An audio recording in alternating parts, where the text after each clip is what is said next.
આનો અવાજ આવે. તમે કીધું નહીં? અમે એટલે મેસેજ કરતા હતા ને તો જવાબ લખ્યો એટલે એમણે કહ્યું હા પંખાનો અવાજ જોયો. શું? મેસેજ કરતા હતા એટલે અમે મેસેજમાં જવાબ લખ્યો કે પંખાનો, તો કે હા પંખાનો અવાજ જોયો. સંભળાય નહીં? સંભળાય છે પણ એમને એમ કે વરસાદ પડતો હોય એવો અવાજ આવે છે.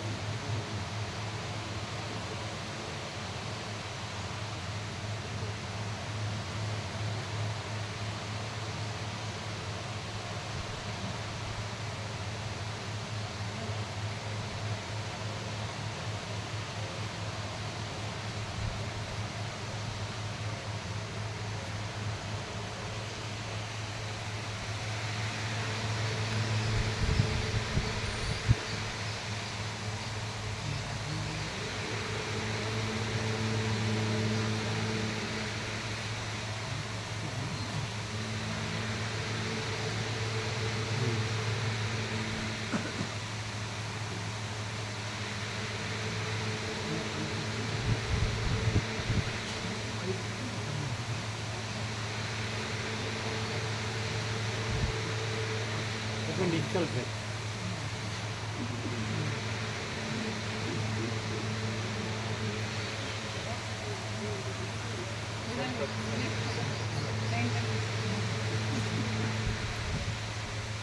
તમે ડિજિટલ રહ્યા છો, ડિજિટલ ઓછો. ઓમ બરાબર. ઓમ ઓમ અવાજ ઓછો છે બરાબર બરાબર.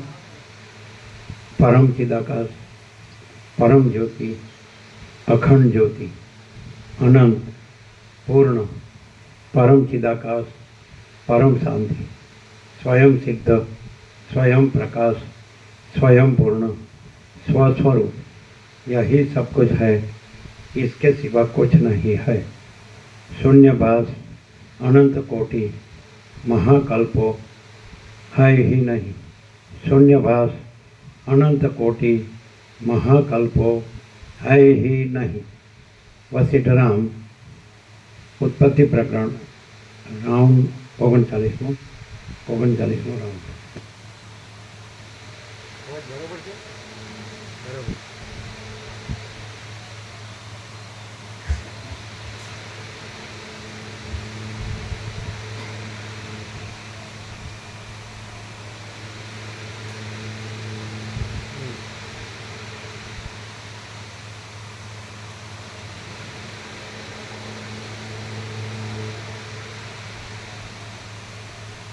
आद्य परब्रह्म सदगुरु देव की जय।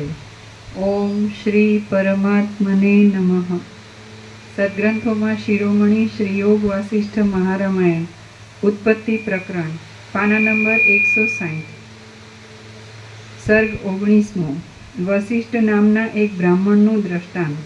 આ 19મા સર્ગમાં વશિષ્ઠ બ્રાહ્મણ રાજાના દર્શનથી થયેલી રાજ્યની ઈચ્છાના દ્રઢ સંકલ્પને લીધે પદ્મ રાજા રૂપે અવતર્યો હતો એ કથા કહેવાશે। દેવી બોલ્યા, એનું નામ વશિષ્ઠ હતું। તે ધનથી, વેશથી, અવસ્થાથી, કર્મથી, વિદ્યાથી, વૈભવથી તથા ચેષ્ટાથી વશિષ્ઠ જેવો જ હતો, પણ વશિષ્ઠના જેવો તે જીવન મુક્ત ન હતો। એને ચંદ્રમા જેવી રૂપમતી અરુંધતી નામની સ્ત્રી હતી અને તે જાણે પૃથ્વીરૂપ આકાશમાં બીજી અરુંધતી હોય એવી હતી। એ બ્રાહ્મણી ધનથી, વેશથી, અવસ્થાથી, કર્મથી, વિદ્યાથી, વૈભવથી તથા ચેષ્ટાથી અરુંધતી જેવી જ હતી, પણ અરુંધતીના જેવી જીવન મુક્ત ન હતી। સ્વાભાવિક પ્રેમ રસથી ભરેલી, વિલાસને લીધે મંદ મંદ ચાલનારી અને કુમુદ જેવા હાસ્યવાળી એ સ્ત્રીને તે વશિષ્ઠ બ્રાહ્મણ પોતાના સંસારના સર્વસ્વ રૂપ માનતો હતો। એક દિવસ એ બ્રાહ્મણ પર્વતના સપાટ અને લીલા ઘાસવાળા શિખર ઉપર બેઠો હતો। એવામાં પૃથ્વીના નીચલા પ્રદેશ પર એક રાજા જતો હતો। તે તેના જોવામાં આવ્યો। એ રાજા પોતાના સઘળા પરિવારની સાથે મૃગ્યા કરવાની ઈચ્છાથી જતો હતો। એનું સૈન્ય જાણે મેરુ પર્વતને તોડી નાખવા ઈચ્છતું હોય તેમ ભારે કોલાહલ કરતું હતું.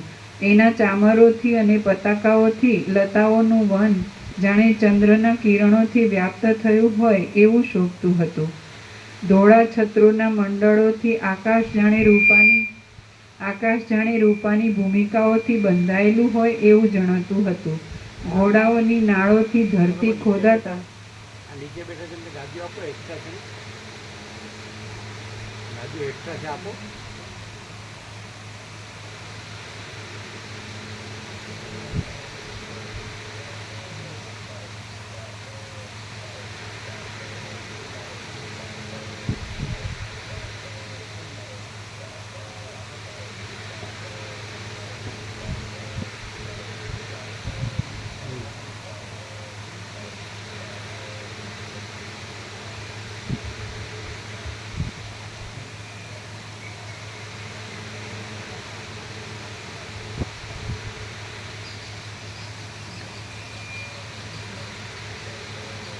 ઘોડાઓની નાળોથી ધરતી ખોદાતા તેમાંની રજથી આકાશ ઘેરાઈ ગયું હતું.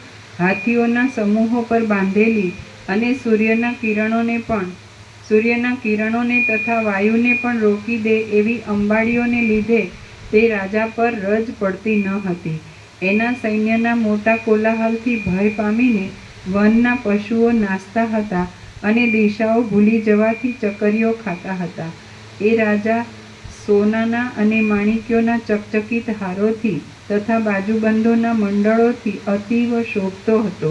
એ રાજાને જોઈ પેલો વસિષ્ઠ બ્રાહ્મણ વિચાર કરવા લાગ્યો કે અહો, સઘળા સૌભાગ્યોથી શોભી રહેલું આ રાજાપણું તો બહુ સારું છે. પાળાઓથી, રથોથી, હાથીઓથી, ઘોડાઓથી, પતાકાઓથી, છત્રોથી અને ચામરોથી દશે દિશાઓને વ્યાપ્ત કરી દેનારો પૃથ્વીપતિ હું ક્યારે થાઉં? ક્યારે ડોલરના પુષ્પોના મકરંદની સુગંધવાળા વાયુઓ મારા અંતઃપુરની સ્ત્રીઓના મુખ ઉપર સૂરજશ્રમથી થયેલા પરસેવાના બિંદુઓને પીશે? ક્યારે હું પૂર્ણ યશથી દિશાઓના મુખોને અને કપૂરથી રાણીઓના મુખોને ચંદ્રના ઉદય જેવો શ્વેત કરીશ? એ પ્રમાણે વસિષ્ઠના મનમાં ત્યારથી સંકલ્પ લાગી રહ્યો અને જ્યાં સુધી એ જીવ્યો ત્યાં સુધી એ આળસ રહિત થઈને નિત્ય સ્વધર્મમાં જ તત્પર રહ્યો. હવે જેમ હિમરૂપી વજ્ર કમળને પ્રાપ્ત થાય તેમ શરીરને પાણીમાં તૂટી ગયેલી પાળના જેવું શિથિલ તથા જર્જરિત કરી નાખવામાં સજ્જ રહેનારી જરાવસ્થા એ બ્રાહ્મણને પ્રાપ્ત થઈ. આમ એ બ્રાહ્મણને મરણ સમીપમાં આવ્યું ત્યારે જેમ વસંત ઋતુની સમાપ્તિના અવસરમાં લતા ગ્રીષ્મ ઋતુના ભયથી કરમાવા લાગી તેમ તેની સ્ત્રી પણ કરમાવા લાગી. પછી હે લીલા, જેમ તું મારું આરાધન કરવા લાગી હતી તેમ તેણે પણ મારું આરાધન કરવા માંડ્યું. પછી પતિને અમરપણું પ્રાપ્ત કરવું અશક્ય જાણીને તેણે મારી પાસેથી વરદાન માંગ્યું કે હે દેવી, મારો પતિ મરી જાય ત્યારે તેનો જીવ આ મારા મંડપમાંથી જાય નહીં. એ પ્રાર્થના સાંભળીને મેં તેને તથાસ્તુ કહ્યું. પછી કાળના યોગથી તે બ્રાહ્મણ મરી ગયો અને તે જ ઘરના આકાશમાં જીવ રૂપે રહ્યો. નિરાકાર શરીરવાળો એ બ્રાહ્મણ પૂર્વના અપાર સંકલ્પને લીધે મોટી શક્તિવાળો અને ત્રૈલોક્યને જીતનારો તારો પતિ પદ્મરાજ થયો હતો. તેણે પોતાના પ્રભાવથી ભૂલોકને જીતી લીધો હતો. તેણે પોતાના પ્રતાપથી સ્વર્ગલોકને પણ દબાવ્યો હતો અને તેણે કૃપાથી પાતાળનું પાલન કર્યું હતું. તે શત્રુઓ રૂપ વૃક્ષોને પ્રલયાગ્નિ રૂપ હતો, સ્ત્રીઓને કામદેવ રૂપ હતો, વિષયરૂપ વાયુઓને રોકવામાં મેરુ તુલ્ય હતો અને સાધુઓ રૂપ કમળોને વિકસાવવામાં સૂર્યરૂપ હતો. તે સઘળા શાસ્ત્રોના અરીસા રૂપ હતો, યાચક લોકોને કલ્પવૃક્ષ રૂપ હતો, બ્રાહ્મણોના ચરણ રૂપ હતો અને ધર્મરૂપ ચંદ્રની પૂર્ણિમા રૂપ હતો. હૃદયાકાશમય પોતાના ઘરના આકાશમાં જીવરૂપે રહેલા એ બ્રાહ્મણનું શરીર શબરૂપ થઈ ગયું એટલે શોકથી અત્યંત પીડા પામેલી તેની સ્ત્રી અરુંધતી સુકાયેલી અડદની શીંગની પેઠે હૃદયમાં ચિરાઈ ગઈ. પછી પતિની સાથે શબરૂપ થયેલી એ બ્રાહ્મણી દેહને દૂર છોડી દઈને મનોમય શરીરથી પોતાના પતિને પ્રાપ્ત થઈ. જેમ નદી નીચા પ્રદેશને અનુસરે છે તેમ પોતાના પતિને અનુસરતી તે બ્રાહ્મણી વસંત ઋતુમાં ઉગેલી મંજરીની પેઠે શોક રહી થઈ ગઈ. એ બ્રાહ્મણના ઘરો અને પૃથ્વી તથા સ્થાવર આદિ ધનો તે પહાડી ગામમાં છે. એના મરણનો આજ 8મો દિવસ છે અને તેનો જીવ એ પહાડી ગામના ઘરની અંદર રહ્યો છે.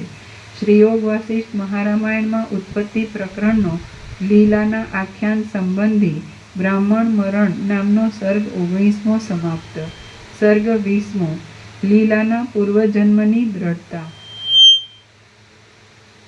દેવી બોલ્યા, હે લીલા, એ બ્રાહ્મણ રાજાપણું પામીને હમણાં તારો પતિ થયો હતો. જે અરુંધતી નામની તેની બ્રાહ્મણી હતી તે તું છે. ચકવા અને ચકવીની પેઠે પરસ્પર સ્નેહથી બંધાયેલા અને પૃથ્વી ઉપર જાણે નવા શિવ પાર્વતી જન્મેલા હોય એવા તમે સુદંપતિ અહીં રાજ્ય કરતા હતા. આ તને સઘળું પૂર્વનું વૃત્તાંત કહી સંભળાવ્યું.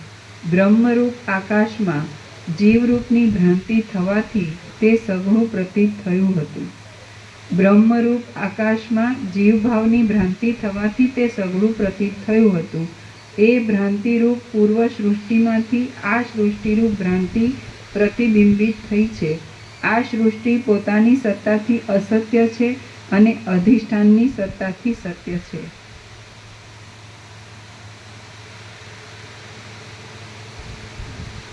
આ સર્ગ 20માની ટાંચ. આ 20મા સર્ગમાં પૂર્વજન્મનું ચરિત્ર સાંભળતા તેમાં જેને વિશ્વાસ આવ્યો નહીં એવી લીલાને દ્રષ્ટાંતોથી અને યુક્તિઓથી સરસ્વતીએ સમજાવી એ કથા કહેવામાં આવશે.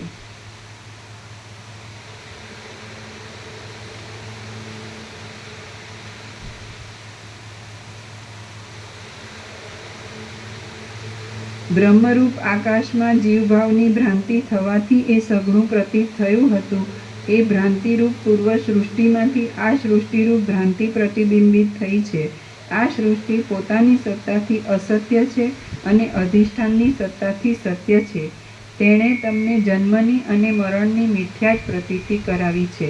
આથી કઈ સૃષ્ટિ ભ્રાંતિમય અને કઈ સૃષ્ટિ સાચી કહેવાય? પ્રતિબંધ વગરની અનર્થરૂપ અવિદ્યા છે અને તે અવિદ્યા વિના સૃષ્ટિનું બીજું કાંઈ પણ સ્વરૂપ નથી. વસિષ્ઠ બોલ્યા, આ પ્રમાણે સરસ્વતી પ્રતિબંધ વગરની અનર્થરૂપ અવિદ્યા છે અને તે અવિદ્યા વિના સૃષ્ટિનું બીજું કોઈ પણ કારણ નથી, કાંઈ પણ સ્વરૂપ નથી.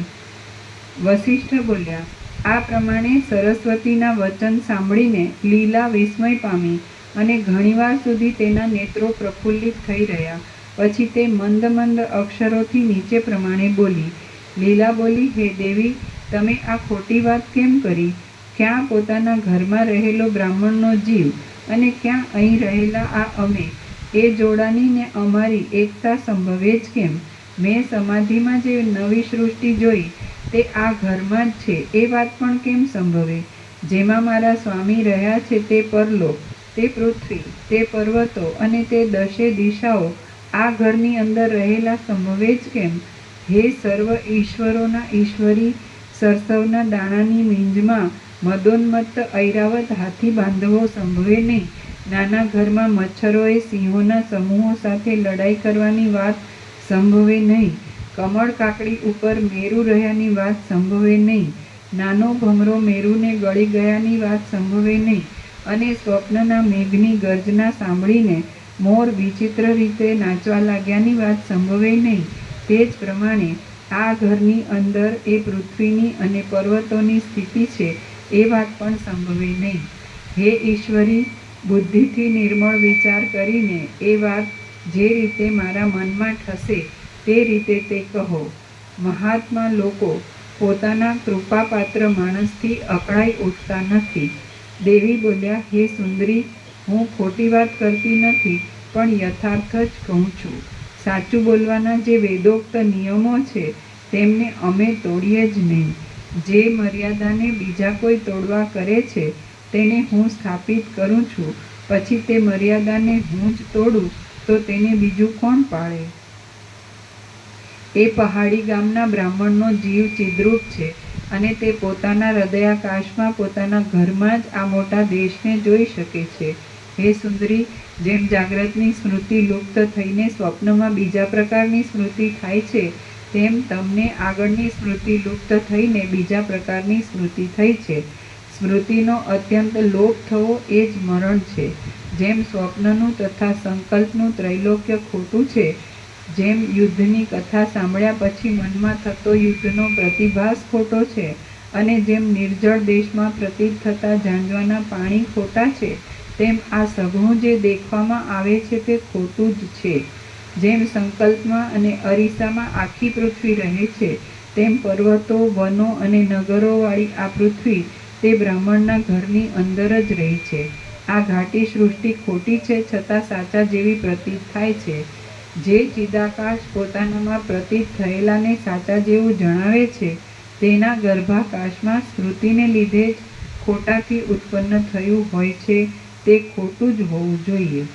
ઝાંઝવાના પાણીની નદીથી જે તરંગ ઉત્પન્ન થાય છે, તે સાચો હોતો જ નથી. આ તારું ઘર એ બ્રાહ્મણના ઘરના આકાશમાં જ રહ્યું છે.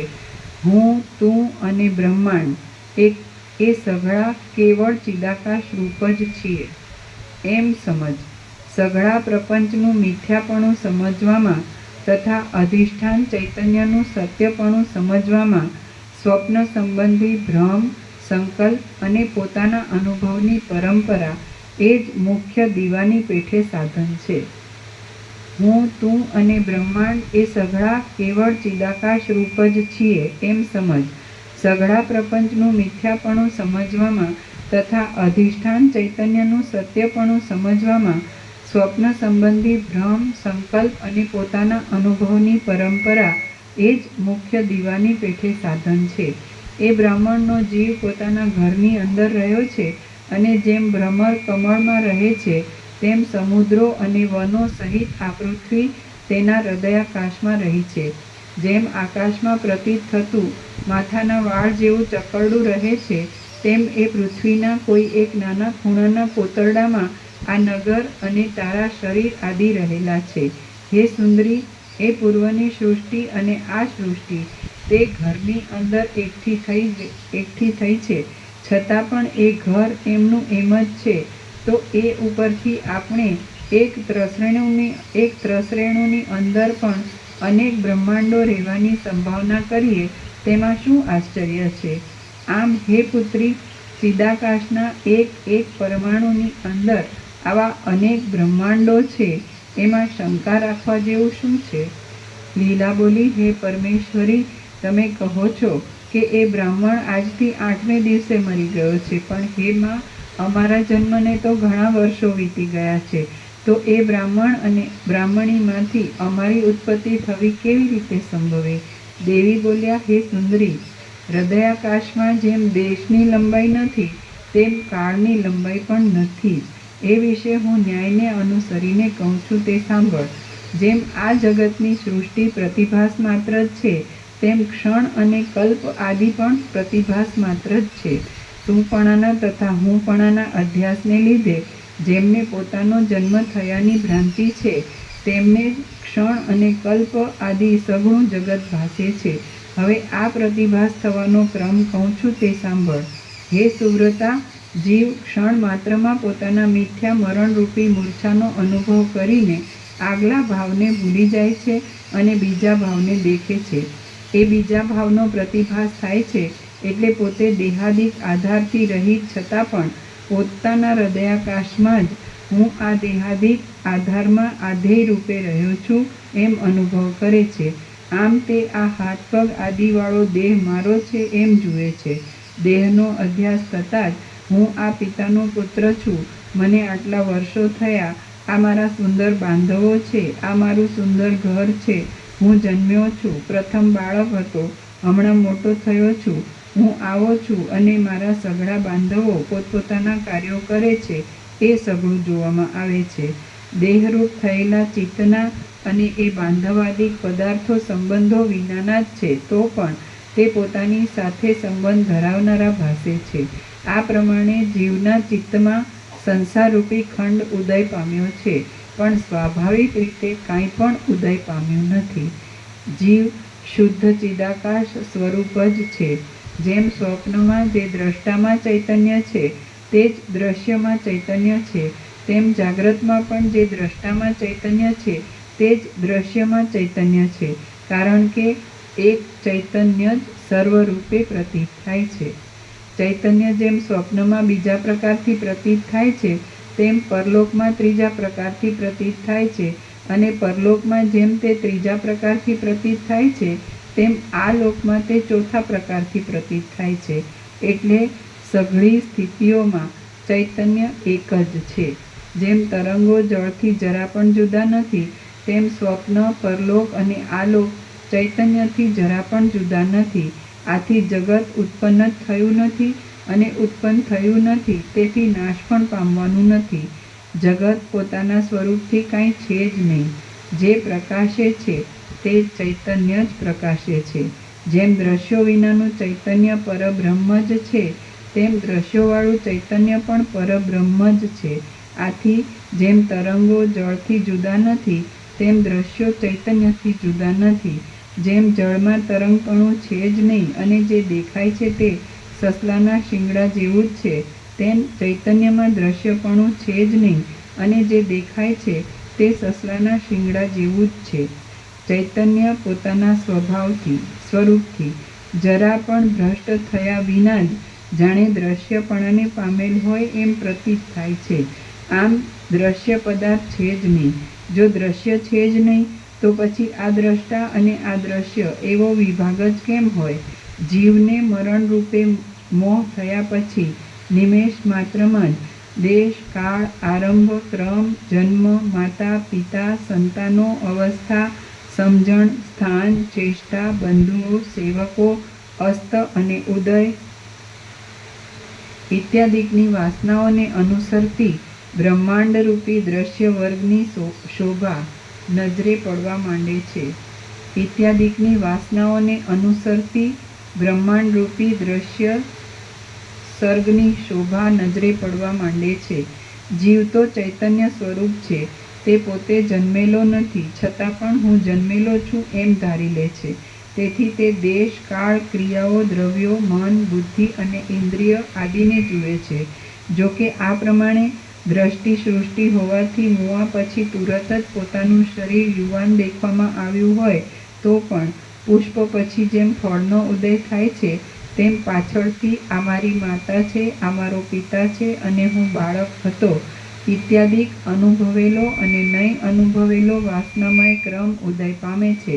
તથા નિમેષ માત્રમાં કલ્પ જેવડો મોટો કાળ જતો રહ્યાની પણ પ્રતીતિ થાય છે. હરિશ્ચંદ્ર રાજાને એક રાત્રિમાં 12 વર્ષ નીકળી ગયાની પ્રતીતિ થઈ હતી, અને આજ પણ જેમને પ્રિય સ્ત્રીનો વિયોગ થયો હોય છે તેને એક દિવસ પણ વર્ષ જેવડો થઈ પડે છે. સ્વપ્નમાં હું મરી ગયો, હું જન્મ્યો અને મારો અમુક પિતા છે એ રીતે નહીં ભોગવેલા ભાવોમાં ભોગવેલાપણાની મિથ્યા પ્રતીતિ થાય છે. વળી જાગ્રતમાં બાળક આદિ મુગ્ધ લોકોને ભોગવેલા ભાવોમાં પણ નહીં ભોગવેલાપણાની મિથ્યા પ્રતીતિ થાય છે. તે જ પ્રમાણે જીવોને આ સંસાર સંબંધી સઘળી પ્રતીતિઓ મિથ્યા જ થાય છે. જેમ મદ અને સ્વપ્ન આદિ સંબંધી ભ્રમના સમયમાં જે શૂન્ય હોય છે તે પણ ભરપૂર લાગે છે, દુઃખો પણ ઉત્સવો રૂપ લાગે છે અને હાનિ પણ લાભરૂપ લાગે છે, તેમ જીવોને જગતરૂપી ભ્રમના સમયમાં કેવળ ચૈતન્ય પણ દ્રશ્યોથી ભરપૂર લાગે છે. વ્યવહારરૂપ દુઃખો પણ સુખરૂપ લાગે છે અને સ્વરૂપની ભૂલ પણ અનુકૂળ લાગે છે. જેમ મરીના બીજના કણમાંની તીખાશ તે બીજથી અભિન્ન જ રહેલી છે, અને જેમ સ્તંભમાં વણ કોતરેલી પૂતળીઓ તેનાથી અભિન્ન જ રહેલી છે, તેમ જે બ્રહ્મ ચૈતન્યમાં આ સઘળું દ્રશ્ય તેથી અભિન્ન જ રહેલ છે અને અભિન્ન હોવાને લીધે શાંત જ છે, તે બ્રહ્મ ચૈતન્યમાં સાચો મોક્ષ કેવો હોય અને શા કારણથી હોય? છે જ નહીં. શ્રી યોગ વાસિષ્ઠ મહારામાયણમાં ઉત્પત્તિ પ્રકરણનો લીલાના આખ્યાન સંબંધી પરમાર્થ પ્રતિપાદન નામનો સર્ગ 20મો સમાપ્ત. સર્ગ 21મો સરસ્વતી અને લીલાનો સંવાદ. આ 21મા સર્ગમાં વિચાર કરતા જે સ્થૂળ છે તે સૂક્ષ્મ થઈ જાય છે, સૂક્ષ્મ અવિદ્યા થઈ જાય છે અને અવિદ્યા ચૈતન્ય માત્ર થઈ જાય છે, એમ સરસ્વતી લીલાને સમજાવશે.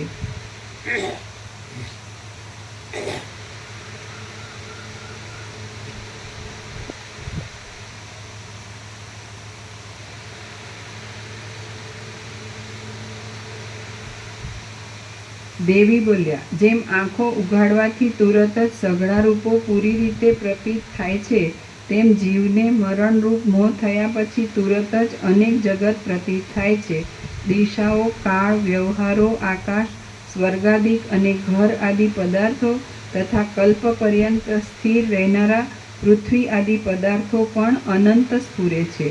જેમ સ્વપ્નમાં પોતાના મરણની પોતાને પ્રતીતિ થાય છે, તેમ જીવને સંસારમાં જે કાર્યો અનુભવાયેલા કે દેખાયેલા પણ હોય તે કાર્યોમાં પણ મેં કર્યા એવી પ્રતીતિ થાય છે.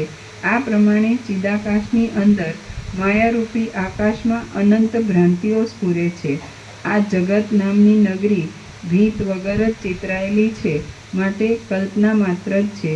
આ જગત છે અને આ સૃષ્ટિ છે એ રીતે વાસના જ સ્ફુરે છે, અને એ વાસના સમીપમાં દૂરપણાનો અને ક્ષણમાં કલ્પપણાનો વિપરીત ભ્રમ કરે છે.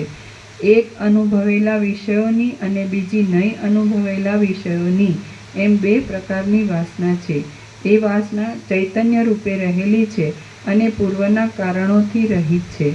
જેમ સ્વપ્ન સંબંધી ભ્રમ આદિમાં બીજા પણ પિતામાં પોતાના પિતાની વાસના થાય છે, તેમ આ સંસારમાં નહીં અનુભવેલામાં પણ અનુભવેલાપણાની વાસના કોઈ સમયે ઉદય પામે છે. કોઈ સમયે વાસના વિના જ જગતનો અનુભવ થાય છે. દાખલા તરીકે બ્રહ્માને પૂર્વની વાસના વિના જ જગતનો ક્રમ વગરનો અનુભવ થયો છે. હે સુંદરી, કેટલાયકને અનુભવમાં આવેલું આ બ્રહ્માંડ આદિ દ્રશ્ય વાસનામાં રહે છે, અને કેટલાયકને અનુભવમાં નહીં આવેલું બ્રહ્માંડ આદિ દ્રશ્ય પણ વાસનામાં રહે છે.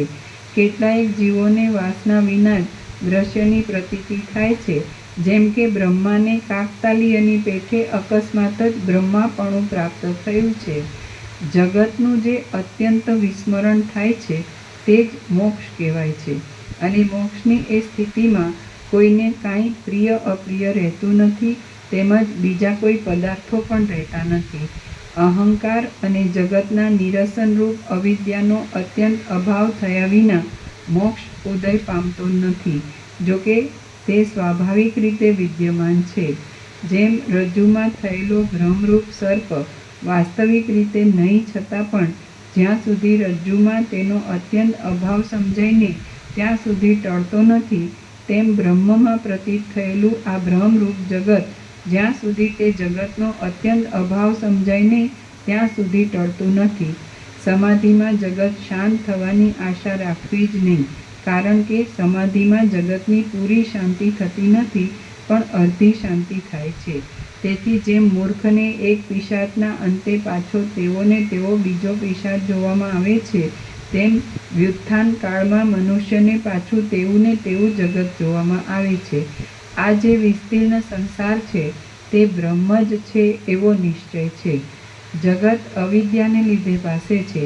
એ અવિદ્યાનો બાદ થયા પછી પણ અનુવૃત્તિને પુનરાવૃત્તિને લીધે જો જગત સ્ફુરે તો તે મિથ્યા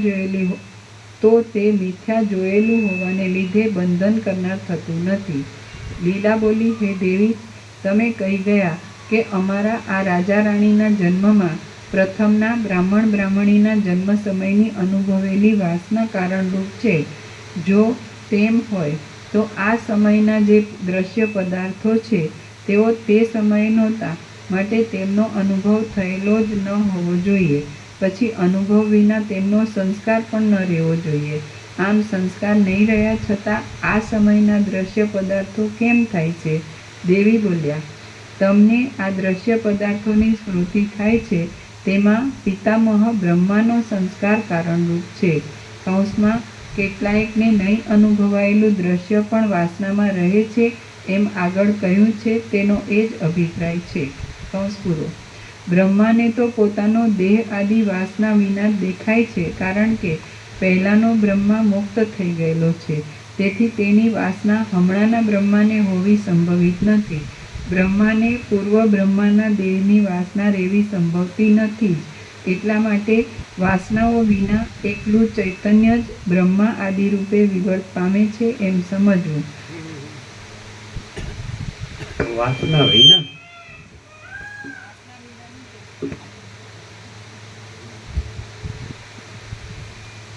બ્રહ્માને પૂર્વ બ્રહ્માના દેહની વાસના રહેવી સંભવતી નથી જ. એટલા માટે વાસનાઓ વિના એકલું ચૈતન્ય જ બ્રહ્મા આદિ રૂપે વિવર્ત પામે છે એમ સમજવું. ચૈતન્યનો એવો સ્વભાવ જ છે. કાકતાલીય ન્યાયથી કોઈ પ્રતિભાસમય બ્રહ્મા ઉત્પન્ન થાય છે અને તે માને છે કે આગળના બ્રહ્માથી હું બીજો બ્રહ્મા થયો છું. જગતની ઉત્પત્તિ આ પ્રમાણે છે. માટે કોઈ પણ પ્રદેશમાં અને કોઈ પણ કાળમાં કાંઈ પણ ઉત્પન્ન થયું નથી. કેવળ ચિદાકાશ જ છે, એ વિના બીજું કશું જ નથી. અનુભવથી થયેલી અને અનુભવ વિના થયેલી બે પ્રકારની વાસનાઓ માયા વિશિષ્ટ બ્રહ્મમાંથી જ ઉત્પન્ન થાય છે. શુદ્ધ બ્રહ્મમાં તો કાર્યકારણ ભાવ આદિ ભેદનો લેશ પણ નથી. કાર્યો, ઉપાદાન કારણો અને નિમિત્ત કારણો એમાંનું કાંઈ પણ શુદ્ધ બ્રહ્મમાં નથી. કારણ કે સઘળાનો બાદ થાય છે, પણ એ સર્વ કલ્પનાના અધિષ્ઠાન રૂપ શુદ્ધ બ્રહ્મનો બાદ થતો નથી. જગતના કારણરૂપ જે વાસના છે તે પણ બ્રહ્મનો જ વિવર્ત છે. એટલે જગત અને વાસના એ કહેવા માત્ર જ છે, વાસ્તવિક નથી. આ પ્રમાણે જગત આદિ કાંઈ પણ દ્રશ્ય ઉત્પન્ન થયું જ નથી. કેવળ શુદ્ધ બ્રહ્મ જ છે અને તે પોતાના સ્વરૂપમાં જ રહેલ છે. લીલા બોલી, હે દેવી, અહો, જેમ સૂર્યની કાંતિ પ્રાતઃકાળમાં જગતની શોભાને દેખાડે છે, તેમ તમે મને ઉત્તમ વિચાર દેખાડ્યો છે. એ વિચાર તલસ્પર્શ કરવાથી વધારે વધારે પ્રકાશતો જશે. પણ હે દેવી, અભ્યાસ નહીં હોવાને લીધે મને જ્યાં સુધી આ વિષયમાં દ્રઢ વ્યુત્પત્તિ થઈ નથી ત્યાં સુધી મારા મનમાં એક ઉત્કંઠા છે, તેને તમે શાંત કરો. એ બ્રાહ્મણ બ્રાહ્મણી સાથે જે સૃષ્ટિમાં રહેતો હતો તેમાં અને તે પહાડી ગામમાં મને તેડી જાઓ એટલે હું તેમને જોઉં. દેવી બોલ્યા, તું પરમ પવિત્ર કારણ બ્રહ્મપણાનું ગ્રહણ એટલે કે સમાધિ કરી આ દેહને ભૂલી જઈને નિર્મળ થા. એટલે જેમ પૃથ્વીમાં રહેલા માણસનો સંકલ્પ આકાશના અંતઃપુરને પ્રાપ્ત થાય છે, તેમ તું ચિદાકાશમાં રહેલા માયાકાશ રૂપ તે સર્ગને અવશ્ય પ્રાપ્ત થઈશ. તું આ દેહના અભિમાનને છોડી દે તો આપણે બંને સાથે જ એ સર્ગને જોઈએ. એ સર્ગના દર્શનના દ્વારમાં આ સ્થૂલ દેહ મોટી અડચણ રૂપ છે. લીલા બોલી, હે દેવી, આ સ્થૂલ દેહથી બીજા સર્ગમાં શા માટે જવાય નહીં? એ વિષયમાં જે યુક્તિ હોય તે મારા ઉપર અનુગ્રહનો આગ્રહ રાખીને કહો. દેવી બોલ્યા, જેમ તમે સોનાને વીંટી રૂપે સમજો છો તેમ આ નિરાકાર બ્રહ્મ તમે અજ્ઞાનથી સાકાર દ્રશ્ય બ્રહ્માંડ સમજો છો. સોનું વીંટીના રૂપને ધારણ કરે છે તો પણ તેમાં જેમ વીંટીપણું નથી તેમ પરબ્રહ્મ જગતરૂપ થયેલ છે તો પણ તેમાં જગતપણું નથી. આ જગત બ્રહ્મરૂપ જ છે. જે દેખાય છે તે બ્રહ્મ જ દેખાય છે. જેમ સમુદ્રમાં ધૂળની કલ્પના કરવામાં આવે છે તેમ બ્રહ્મમાં માયાની કલ્પના કરવામાં આવે છે. આ પ્રપંચ મિથ્યા જ છે અને જે જીવ છે તે અદ્વય અને સત્યરૂપ બ્રહ્મ જ છે. આ વિષયમાં ઉપનિષદો, ગુરુઓ અને અનુભવ એ પ્રમાણ છે. જીવ બ્રહ્મ છે અને તે બ્રહ્મને જાણે છે. જે બ્રહ્મ ન હોય તે બ્રહ્મને જાણે નહીં. જે બ્રહ્મ છે તે સૃષ્ટિ આદિ નામોથી વિવર્ત પામેલ છે. બ્રહ્મમાં એવો વિવર્ત પામવાનો સ્વભાવ જ છે. કોઈ પણ નિમિત્ત કારણો નહીં હોવાને લીધે જગતને કાર્યપણું કે બ્રહ્મને કારણપણું છે જ નહીં. જ્યાં સુધી દ્રઢ અભ્યાસથી તારી ભેદ બુદ્ધિ ટળી નથી ત્યાં સુધી તું બ્રહ્મરૂપ નથી અને બ્રહ્મને દેખતી નથી. અમારો જે વર્ગ છે તેઓને એ વિષયનો દ્રઢ અભ્યાસ થયેલો છે અને અમે દ્રઢ અભ્યાસને લીધે બ્રહ્મરૂપ થયા છીએ. તેથી અમે તે શુદ્ધ બ્રહ્મને જોઈ શકીએ છીએ. જેમ સંકલ્પના નગરનું સ્વરૂપ બ્રહ્મમય છે, તેમ મારું સ્વરૂપ પણ બ્રહ્મમય છે. તેથી હું આ દેહથી જ એ પરમ પદને મારા અંતરમાં જોઉં છું અને ચિત્તની શુદ્ધિને લીધે યોગ્ય થયેલા બ્રહ્માદિક પણ તે જ પ્રમાણે જુએ છે. હે સુંદરી, વાસ્તવિક સત્તાથી બ્રહ્મરૂપ આ જગત આદિ હે સુંદરી, વાસ્તવિક સત્તાથી બ્રહ્મરૂપ આ જગત આદિ સઘળું બ્રહ્મના એક દેશમાં રહ્યું છે. અભ્યાસ નહીં હોવાને લીધે તારો આકાર બ્રહ્મરૂપ થયો નથી, પણ અંતઃકરણમાં ચિદાભાસ રૂપ જ રહેલ છે. તેથી તું બ્રહ્મને કે પૂર્વ સૃષ્ટિને જોતી નથી. આ સ્થૂળ દેહથી પોતાના સંકલ્પના નગરમાં પણ પહોંચાતું નથી, તો બીજાના સંકલ્પના નગરરૂપ એવી તમારી પૂર્વ સૃષ્ટિમાં તો કેમ જ પહોંચાય? આથી હે કાર્યો સમજનારાઓમાં શ્રેષ્ઠતાવાળી આ દેહનું વિસ્મરણ કરીને અને લિંગ દેહરૂપ થઈને તું તારી પૂર્વ સૃષ્ટિને જોઈ શકીશ. માટે તે પ્રમાણે તુરત કર. સંકલ્પના નગરમાં તો સંકલ્પરૂપ થયેલાથી જ પહોંચાય છે. બીજા કોઈ જીવતા કે મુએલાથી ત્યાં પહોંચાતું નથી. જ્યારથી બ્રહ્મની સૃષ્ટિ થઈ છે અને જગતરૂપ ભ્રાંતિ ઉઠી છે, જ્યારથી બ્રહ્મની સૃષ્ટિ થઈ છે અને જગતરૂપ ભ્રાંતિ ઉઠી છે, ત્યારથી એવો જ દ્રઢ નિયમ બંધાયો છે કે સંકલ્પરૂપ થયા વિના સંકલ્પિત સ્થાનમાં પહોંચાય જ નહીં. લીલા બોલી, હે દેવી, તમે કહી ગયા કે એ બ્રાહ્મણ અને બ્રાહ્મણીના જગતમાં આપણે સાથે જઈશું. તો હે માં, તે વિશે મારે પૂછવાનું છે કે ત્યાં આપણે બંને શી રીતે જઈ શકીશું? હું તો આ દેહને અહીં રાખીને શુદ્ધ સત્વગુણને અનુસરનારા ચિત્ત વડે એ પરલોકમાં જઈ શકીશ, પણ તમે તમારા પોતાના દેહથી ત્યાં શી રીતે આવી શકશો? દેવી બોલ્યા, તારા સંકલ્પરૂપી આકાશનું વૃક્ષ વિદ્યમાન છતાં પણ આકાશરૂપ છે. એ વૃક્ષ સાકાર નથી, તેથી એ કોઈ ભીતથી રોકાય એમ નથી, તેમ પોતે પણ કોઈ ભીતને તોડી નાખે એમ નથી. તે જ પ્રમાણે મારું શરીર છે. મારો દેહ શુદ્ધ સત્વગુણની રચનારૂપ છે અને બ્રહ્મના જ પ્રતિભાસ સ્વરૂપ છે. આ મારો દેહ બળી ગયેલા વસ્ત્રના જેવો છે. જેમ બળી ગયેલા વસ્ત્રમાં વસ્ત્રનો આકાર માત્ર જ હોય છે અને તે વાસ્તવિક રીતે ભસ્મરૂપ જ હોય છે, તેમ મારો દેહ આકાર માત્ર જ છે અને તે વાસ્તવિક રીતે બ્રહ્મ સ્વરૂપ જ છે.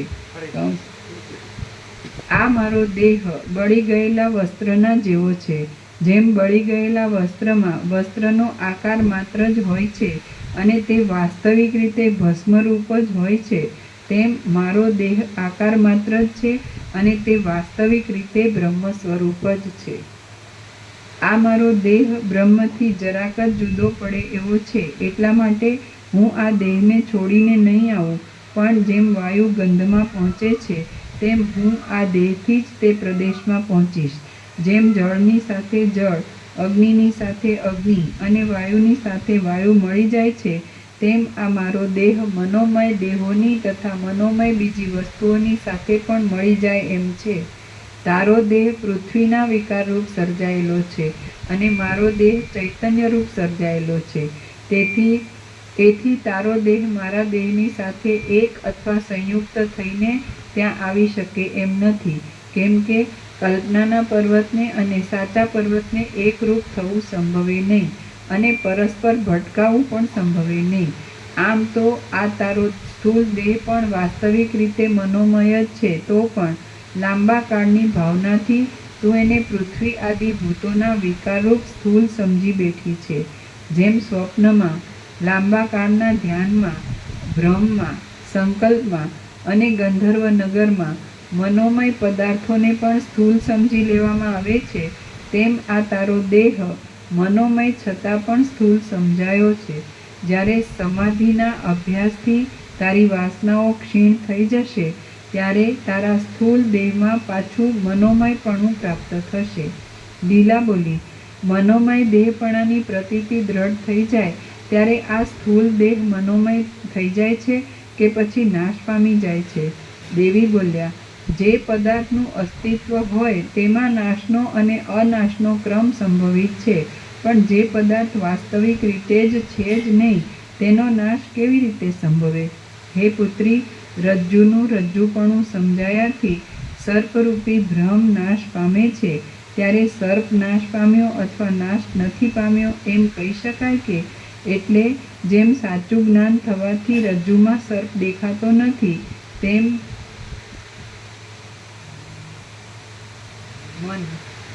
મનમાં દેહપણું દેખાતું નથી. એટલે જેમ સાચું જ્ઞાન થવાથી રજ્જુમાં સર્પ દેખાતો નથી તેમ મનમાં દેહપણું દેખાતું નથી. અમારા વાસ્તવિક સિદ્ધાંત પ્રમાણે તો સ્થૂળ દેહની કલ્પના થવાનો પણ સંભવ નથી, પણ જો કોઈ વિદ્વાન એવી કલ્પનાને સિદ્ધ કરતો હોય તો તે કલ્પના પણ ટળી જાય છે. જે સ્થળમાં જે શિલા જ નથી તે સ્થળમાંથી તે શિલાને દૂર કાઢી નાખેલી જ સમજવી. હે બદ્રા, અમે તો ખરી રીતે દેહાદિકને બ્રહ્મમાં રહેલા, બ્રહ્મથી પૂર્ણ અને બ્રહ્મરૂપ જ જોઈએ છીએ, પણ તું એ પ્રમાણે જોતી નથી. સૃષ્ટિના આરંભમાં જ્યારે પહેલો સંકલ્પ ઉઠવાની કલ્પના થઈ ત્યારે ચૈતન્ય મનોમય દેહરૂપ જ થયું હતું, પણ ત્યારથી માંડીને જેમ જેમ સ્થૂળતા કલ્પાતી જાય છે તેમ તેમ ચૈતન્ય ભ્રાંતિથી પોતાને દ્રશ્યરૂપ જોતું આવે છે. લીલા બોલી, પરમ તત્વરૂપ એક જ ચૈતન્ય અત્યંત શાંત છે અને દિશાઓના અથવા દેશ આદિના વિભાગોથી રહિત છે. તેમાં પહેલી કલ્પનાને પણ ક્યાંથી અવસર મળ્યો? દેવી બોલ્યા, જેમ સુવર્ણમાં કડાપણું નથી, જળમાં તરંગપણું નથી અને સ્વપ્નમાં કે સંકલ્પના નગર આદિમાં સત્યતા નથી, તે જ રીતે વાસ્તવિક અનુભવ કરીએ તો બ્રહ્મમાં કલ્પના પણ નથી જ, કારણ કે બ્રહ્મ નિર્મળ હોવાથી તેમાં કલ્પનાનો ભાગ આવે એમ જ નથી.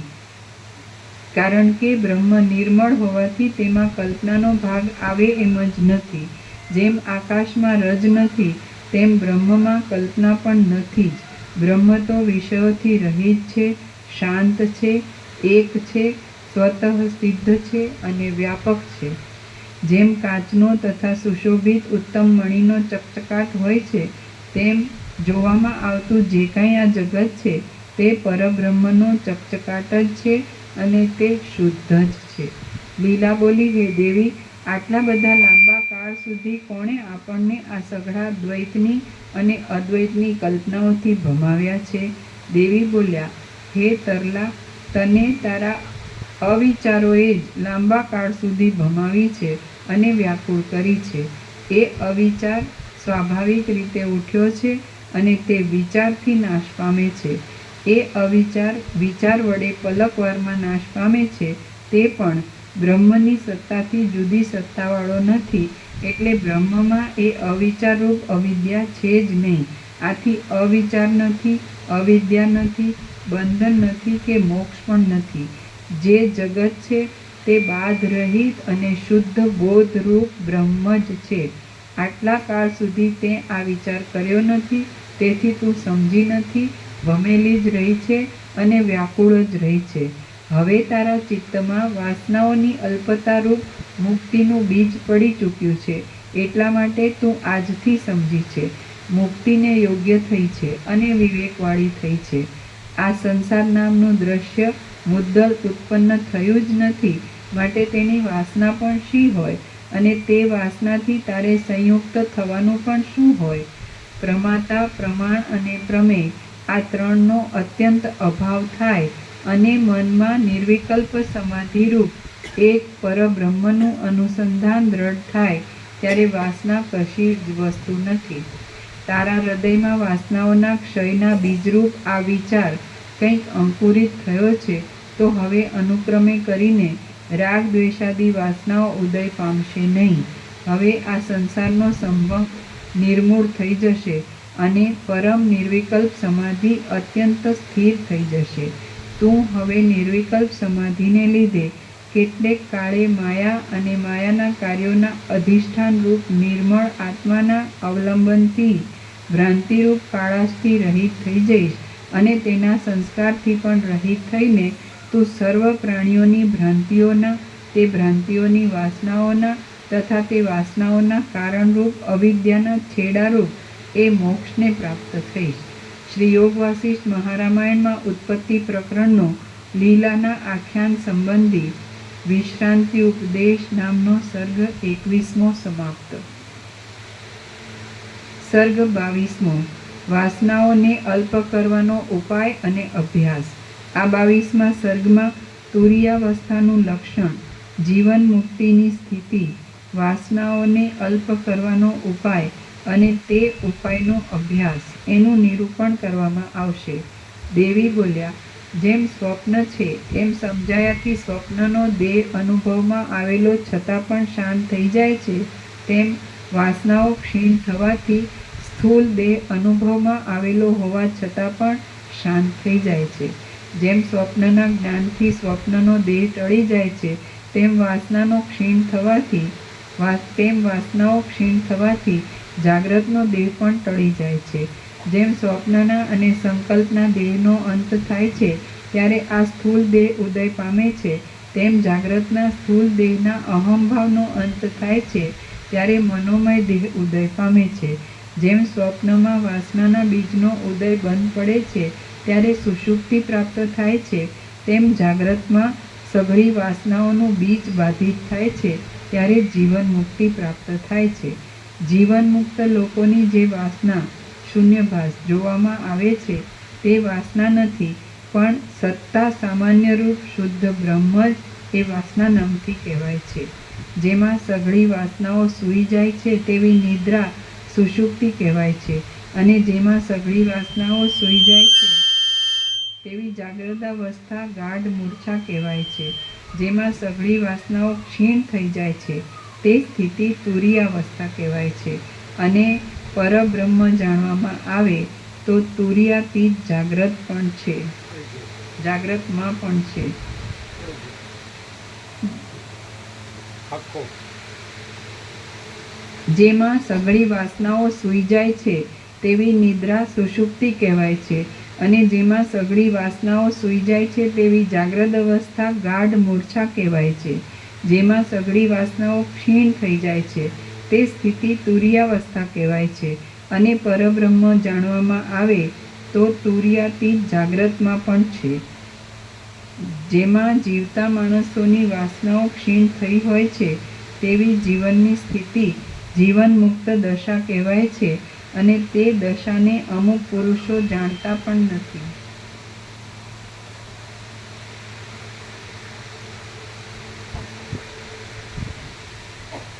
આમાં સુધારો કર્યો છે ને, એમાં થોડુંક ભૂલ વાંચી બરોબર નથી, બરોબર જે છે બરોબર, પણ હજી કન્ફર્મ.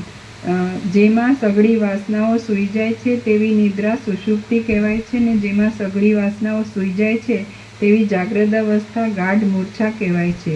જેમાં સઘળી વાસનાઓ ક્ષીણ થઈ જાય છે તે સ્થિતિ તુરીયાવસ્થા કહેવાય છે. અને પરબ્રહ્મ જાણવામાં આવે તો તુરીયાતીત જાગ્રતમાં પણ તુરીયાતીત છે. જેમાં જીવતા માણસોની વાસનાઓ ક્ષીણ થઈ હોય છે તેવી જીવનની સ્થિતિ જીવન મુક્ત દશા કહેવાય છે, અને તે દશાને અમુક પુરુષો જાણતા પણ નથી. જો ચિત્ત સમાધિથી પરબ્રહ્મમાં લાગીને પાતળી વાસનાવાળું થાય છે તો જેમ હિમ તાપથી પીગળીને જળપણું પામે છે, તેમ તે સ્થૂળપણું છોડી દઈને સૂક્ષ્મરૂપ થઈ જાય છે.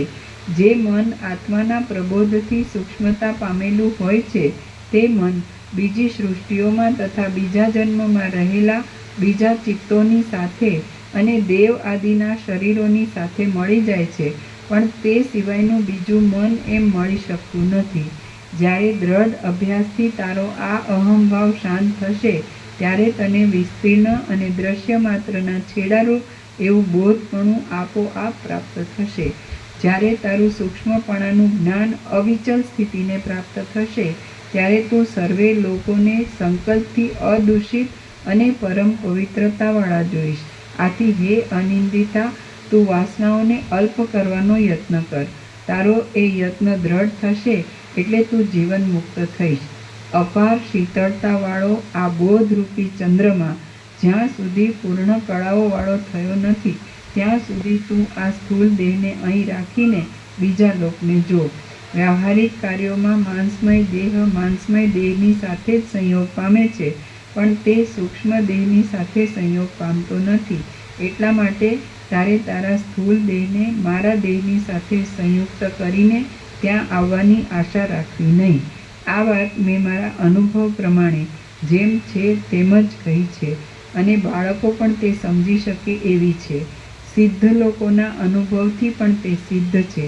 આ વાત કંઈ વરદાનની કે શાપની વાતની જેમ ઠોકી બેસાડેલી નથી. બોધના દ્રઢ અભ્યાસથી સંસાર સંબંધી વાસનાઓ પાતળી પડી જાય છે, અને આ સ્થૂળ દેહ જ સૂક્ષ્મ દેહરૂપ થઈ જાય છે. જોકે મરણના સમયમાં પણ જીવને સૂક્ષ્મ દેહ પ્રાપ્ત થાય છે, તો પણ તે દેહ કોઈ જીવતાના કે મુવાના અનુભવમાં આવતો નથી. લોકો તો કેવલ સ્થૂળ દેહને જ મરતો જુએ છે. વાસ્તવિક વિચાર કરીએ તો આ સ્થૂળ દેહ પણ મરતો નથી કે જીવતો પણ નથી, કારણ કે કલ્પિત પદાર્થને મરણ કે જીવન હોવાનો સંભવ જ નથી. સ્વપ્ન જેવી અને સંકલ્પ જેવી ભ્રાંતિમાં મરણ કે જીવન કહેવાય જ કેમ? હે પુત્રી, જેમ સંકલ્પના પુરુષમાં જીવિત અને મરણ મિથ્યા પ્રતીત થાય છે, તેમ આ શરીરમાં પણ જીવન અને મરણ મિથ્યા જ પ્રતીત થાય છે. લીલા બોલી, હે દેવી, તમે મને એવા નિર્મળ જ્ઞાનનો ઉપદેશ દીધો છે કે તે સાંભળવાથી દ્રશ્યરૂપી વિસૂચિકાનો રોગ શાંત થઈ જાય છે. આ વિષયમાં મારા ઉપર વિશેષ ઉપકાર કરીને કહો કે એ જ્ઞાનનો અભ્યાસ કેવો છે, તે કેવી રીતે કરવો જોઈએ, કેવી રીતે એ અભ્યાસ પુષ્ટ થાય, અને તે પુષ્ટ થયાથી કેવી સ્થિતિ પ્રાપ્ત થાય. દેવી બોલ્યા, ગમે તે સમયમાં પણ જે માણસ જે કાર્ય કરે છે, તે માણસનું તે કાર્ય અભ્યાસ વિના કદી પણ સિદ્ધ થતું નથી. જ્ઞાનનું ચિંતન કરવું, જ્ઞાનની વાતો કરવી, નહીં જણાયેલા અંશ એકબીજાને સમજાવવા અને જ્ઞાનમાં જ તત્પર રહેવું, એને પંડિતો અભ્યાસ કહે છે. મનમાં ભલાઈવાળા અને વૈરાગ્યવાળા જે મહાત્માઓ સંસારનું બંધન ટાળવા માટે યત્નપૂર્વક વાસનાઓની ક્ષીણતા કરે છે, તેઓ જગતમાં વિજયી છે. મનમાં ભલાઈવાળા અને વૈરાગ્યવાળા જે મહાત્માઓ સંસારનું બંધન ટાળવા માટે યત્નપૂર્વક વાસનાઓની ક્ષીણતા કરે છે, તેઓ જગતમાં વિજયી છે. જેમની બુદ્ધિ સર્વ પરિગ્રહના ત્યાગરૂપ ઝળકતા સૌંદર્યવાળા વૈરાગ્ય રસથી રંગાયેલી છે, અને જે આનંદને આપનારી છે, તેમને ઉત્તમ અભ્યાસી સમજવા. જેમની બુદ્ધિ સર્વ પરિગ્રહના ત્યાગરૂપ ઝળકતા સૌંદર્યવાળા વૈરાગ્ય રસથી રંગાયેલી છે, અને જે આનંદને આપનારી છે, તેમને ઉત્તમ અભ્યાસી સમજવા. જેઓ જ્ઞાતાનો અને જ્ઞેયનો અત્યંત અભાવ કરવામાં યુક્તિઓથી અને શાસ્ત્રોથી યત્ન કરે છે, તેમને જ્ઞાનના અભ્યાસી જાણવા. જેઓ જ્ઞાતાનો અને જ્ઞેયનો અત્યંત અભાવ કરવામાં યુક્તિઓથી અને શાસ્ત્રોથી યત્ન કરે છે, તેમને જ્ઞાનના અભ્યાસી જાણવા. આ દ્રશ્ય જગત સૃષ્ટિના આરંભમાં મૂળે ઉત્પન્ન થયું જ નથી, અને આ જે દેખાય છે તે તથા જે અહંભાવરૂપે છે તે કદી પણ છે જ નહીં, એમ જે ચિંતન કર્યા કરવું, એ બોધનો અભ્યાસ કહેવાય છે. આ દ્રશ્ય જગત સૃષ્ટિના આરંભમાં મૂળે ઉત્પન્ન થયું જ નથી, અને આ જે દેખાય છે તે તથા જે અહંભાવ રૂપે છે તે કદી પણ છે જ નહીં, એમ જે ચિંતન કર્યા કરવું, એ બોધનો અભ્યાસ કહેવાય છે. દ્રશ્યનો બાદ થઈ જતા રાગ દ્વેષાદિકની અલ્પતા થાય છે, અને બ્રહ્મ વિદ્યાના બળથી જે આત્મરતિ ઉત્પન્ન થાય છે, તે જ્ઞાનનો અભ્યાસ કહેવાય છે. દ્રશ્યનું બાધિતપણું જાણ્યા વિના રાગ દ્વેષાદિને જે અલ્પ કરવામાં આવે છે તે તપ કહેવાય છે, પણ તે જ્ઞાન કહેવાય નહીં. એ તપ તો રાગ દ્વેષાદિને વૃથા રોકનારા દુઃખને જ વિસ્તારે છે. દ્રશ્યનો અત્યંત અભાવ સમજવો એ જ જ્ઞાન છે, અને એ જ બ્રહ્મ કહેવાય છે. એવા જ્ઞાનના અભ્યાસથી નિર્વાણ સ્થિતિ પ્રાપ્ત થાય છે. આમ એ અભ્યાસ મહાન ફલદાયી છે. જેમ શરદ ઋતુમાં મોટી ઝાકળ મીંખાઈ જાય છે, તેમ સંસારરૂપી કૃષ્ણ પક્ષની રાત્રિમાં ચિત્તમાં પ્રવર્તેલી મોહરૂપી મોટી નિદ્રા પણ હિમના જેવા શીતળ વિવેક તથા વૈરાગ્યરૂપી જળના નિરંતર સિંચનોથી અશેષે વીંખાઈ જાય છે. વાલ્મીકી મુનિ એટલું જ કહી રહ્યા તે સમયમાં દિવસ જતો રહ્યો, સૂર્ય આથમી ગયો અને મુનિઓની સભા તે વાલ્મીકીને પ્રણામ કરી સાયંકાળનું નિત્યકૃત્ય કરવા માટે ત્યાંથી ઉઠીને સ્નાન કરવા માટે ગઈ. પછી રાત્રિ સમાપ્ત થઈ અને સૂર્યના કિરણો ફૂટ્યા એટલે એ સભા શ્રવણ કરવા માટે ફરી પાછી વાલ્મીકી પાસે આવી. શ્રી યોગ વાસિષ્ઠ મહારામાયણમાં ઉત્પત્તિ પ્રકરણનો લીલાના આખ્યાન સંબંધી વાસનાઓને અલ્પ કરવાનો ઉપાય અને અભ્યાસ નામનો સર્ગ 22મો સમાપ્ત. વાલ્મીકીનો ચોથો દિવસ સમાપ્ત. સર્ગ 23મો. સરસ્વતી અને લીલાનું જ્ઞાન દેહથી આકાશમાં ગમન. આ 23મા સર્ગમાં સરસ્વતી અને લીલા યોગથી સ્થૂલ દેહનો ત્યાગ કરીને પહાડી ગામને જોવાની ઈચ્છાથી મંડપની અંદર જ પ્રતીત થયેલા મોટા આકાશમાં ગયા એ કથા કહેવામાં આવશે. વસિષ્ઠ બોલ્યા, દ્રઢ અને વિચિત્ર આંગણિયાઓવાળા દ્વારોના ગોખવાળા એ અંતઃપુરના મંડપમાં વસિષ્ઠ બોલ્યા, દ્રઢ અને વિચિત્ર આંગણિયાઓવાળા દ્વારોના ગોખવાળા એ અંતઃપુરના મંડપમાં ચતુર ચિત્તવાળા બીજા સર્વે માણસો સૂઈ રહ્યા હતા.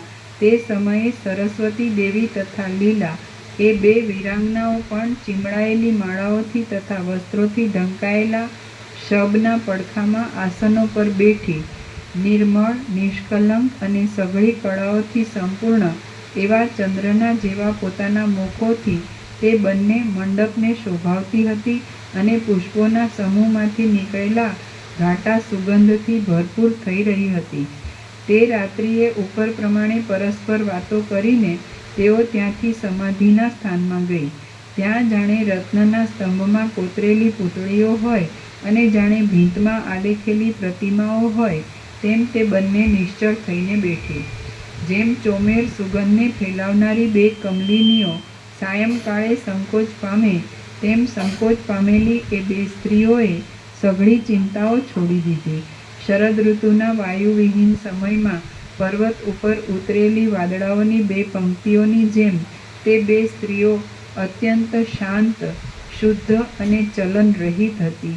જેમ કલ્પવૃક્ષની બે સુશોભિત લતાઓ બીજી ઋતુ પ્રાપ્ત થતાં આગલા રસને છોડી દે છે, તેમ એ બંનેએ નિર્વિકલ્પ સમાધિ કરીને સઘળા બાહ્ય અનુસંધાનો છોડી દીધા હતા. આ હું છું અને આ જગત છે એવી ભ્રાંતિરૂપી દ્રશ્ય મુદ્દલ ઉત્પન્ન જ થયું નથી અને તેનો અત્યંત અભાવ જ છે એમ જ્યારે તેમના અનુભવમાં આવ્યું ત્યારે તેમનો આ દ્રશ્યરૂપી પિશાચ અત્યંત અસ્ત પામી ગયો. હે નિર્દોષ રામ, અમે તો જે આદિમાં હોતું નથી તે વર્તમાનમાં પણ હોતું જ નથી એ સિદ્ધાંતથી જગતને મિથ્યા જ સમજેલા છીએ. તેથી કોઈ સમયે જગત દેખાય છે તો તેને ઝાંઝવાના પાણી જેવું જાણીએ છીએ અને નથી દેખાતું તો તેને સસલાના શિંગડા જેવું ગણીએ છીએ.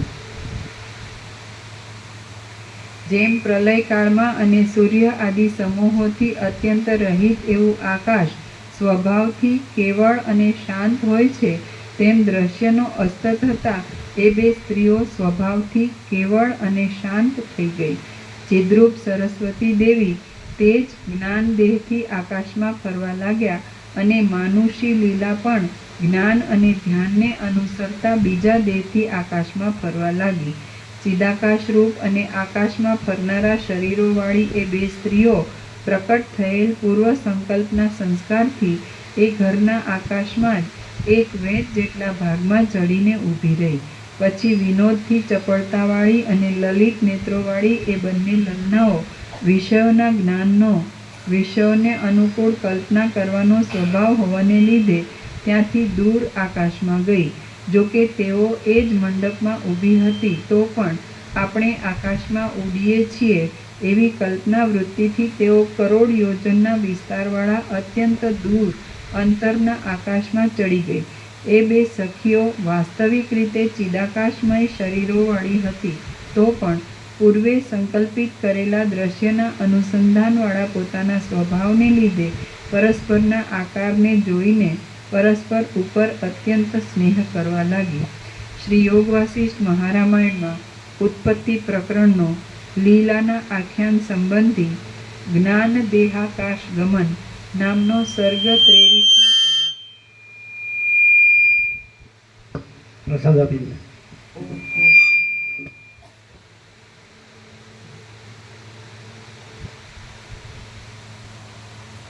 એકદમ સરળ છે. ત્યાં સાંભળવું અનંત સુધી ચિદાકાશ જ છે અને કોઈ દ્રશ્ય ભ્રાંતિ કંઈ છે નહીં.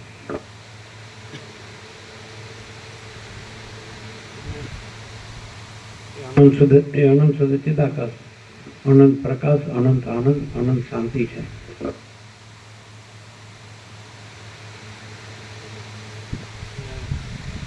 અને જે અહમ અને દ્રશ્ય ભ્રાંતિ કાંઈ નથી એટલે એનું દુઃખ અને અશાંતિ પણ કાંઈ નથી.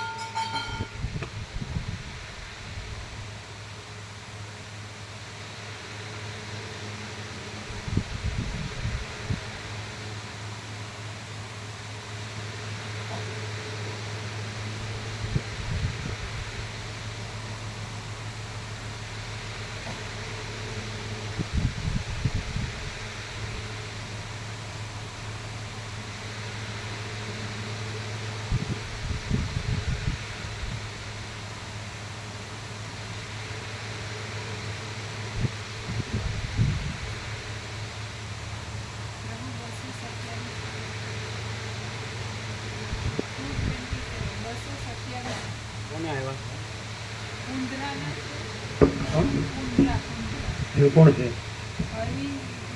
ચતુરદાસ પટેલ, અરવિંદલાલ ચતુરદાસ પટેલ, ઉષાબેન, જયંતીલાલ અને સુરેખાબેન, એમ 4 કુંદરાના.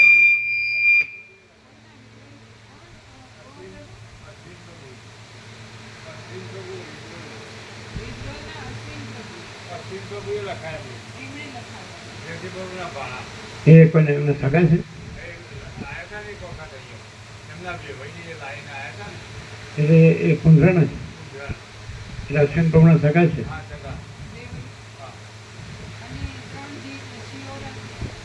કોણ છે? તારાબેન નાનજીભાઈ પટેલ, નયનાબેન રામાભાઈ પટેલ અને સૂર્યાબેન ભરતભાઈ પટેલ. અરવિંદ પ્રભુએ લખ્યું. એટલે પેલા 227 227.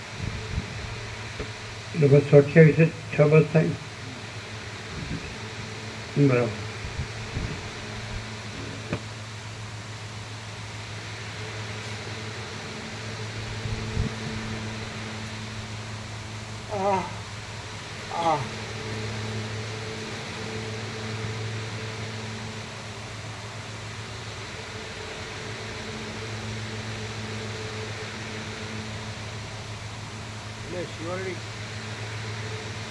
શિવરડી 2 બસ થઈ ગઈ.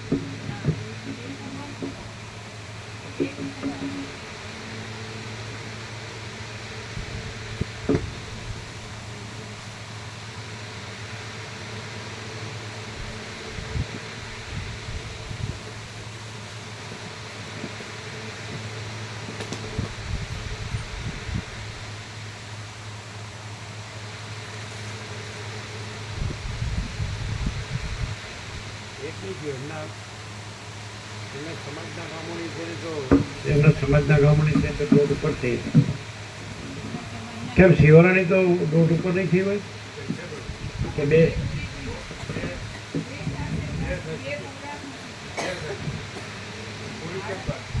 હા, એટલે તમે એક જ કહો છો પણ 2 થવા આવી. એનું બધું ગણાય ને, એમના ખૂબ સમાજના બધા ગણાય, લાગતા ઓળખતા.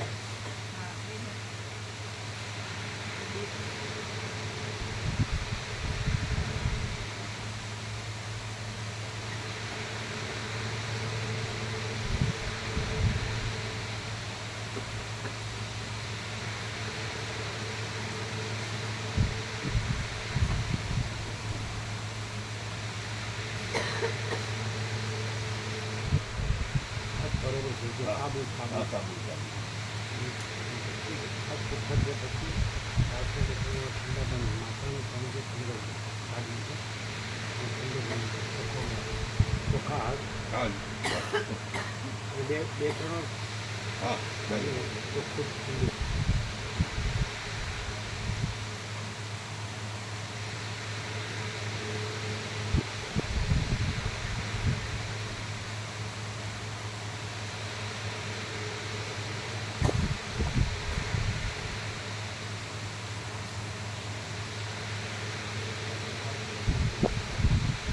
વ્યાપકમાં મોકલી દેજો.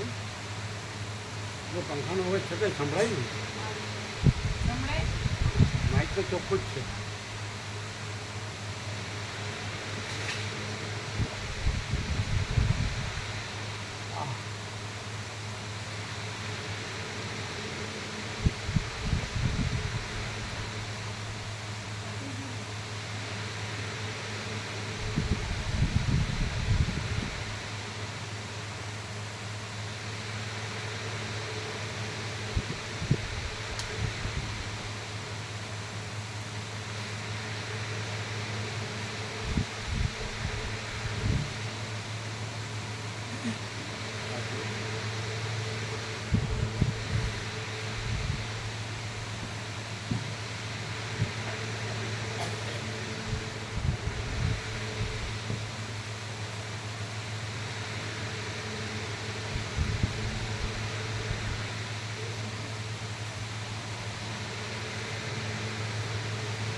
ભાઈ આવેલા છે.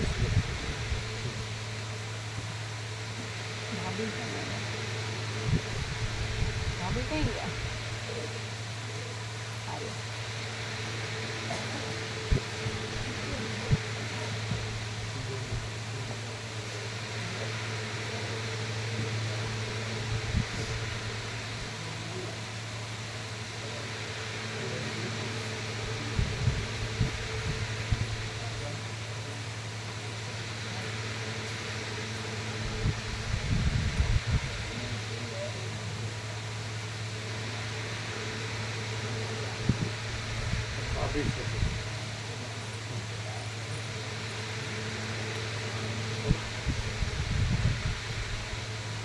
બપોરે આવ્યા હતા પ્રભુ, પ્રસાદ લઈને વિશ્રામ કર્યો. અત્યારે ચંદ્ર પ્રસાદ લઈને નીકળે છે.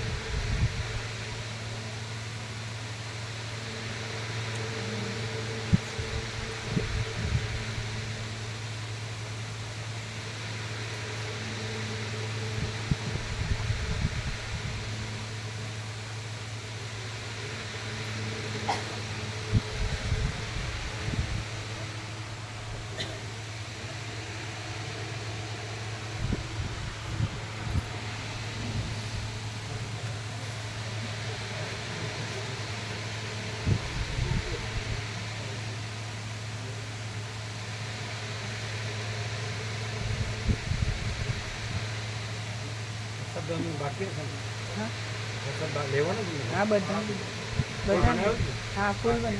ફૂલ છે ને? હા, ફોન કર્યો તો એ લોકો. બધાને બેસાડજો. હા.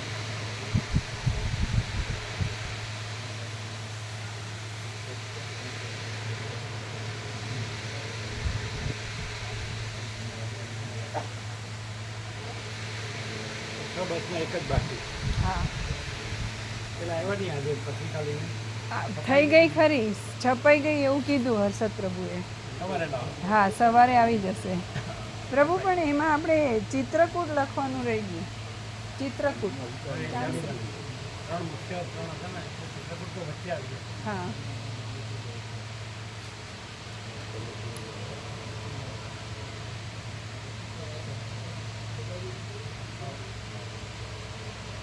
બેસાડજો બધા. એટલે